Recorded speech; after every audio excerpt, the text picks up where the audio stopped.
Good evening. Welcome back. Today I am going to show you how to build a battery substitute board for vacuum tube voltmeters.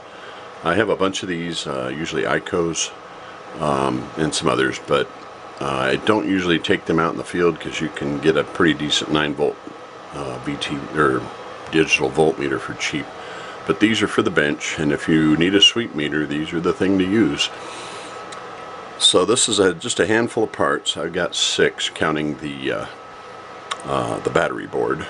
Let me zoom this out just a hair. So you see the circuit on there is half wave or full wave rectifier, but not a bridge. I had originally designed this with a bridge, but then when I went to install it, I realized that the filament voltage that I supply it with is grounded on one side and it blows the diodes out. So this is redesigned. The board's here.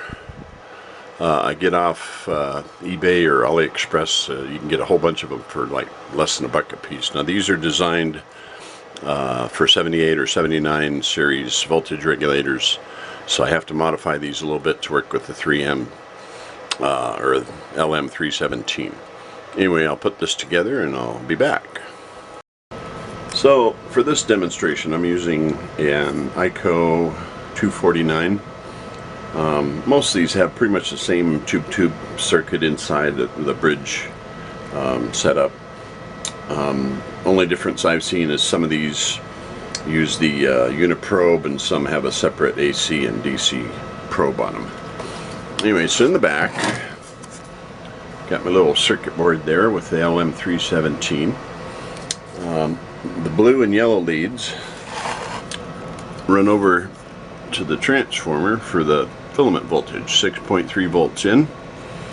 Red and black come out the 1.4 volts and hook to where the battery terminal is supposed to be.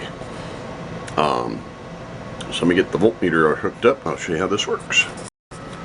So forgot to mention, when you build this, because Eico uses 1/2 of the filament winding grounded to the chassis, make sure this is also grounded to the chassis and not a bridge rectifier. Ground must be ground. If you use a bridge, you will blow 2 of the diodes out, or maybe the whole thing. So anyway, make note of that. Thanks. Alrighty, so the power is on, and this red wire here should be our 1.5 volts. I actually have it set a little bit low.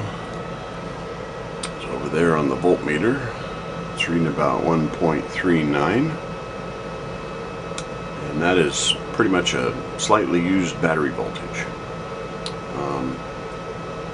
So there you go. You can build this thing for probably way less than $5 in parts. You could even breadboard it. It takes about 5 minutes. Works really well. Have a good day. Thanks for watching.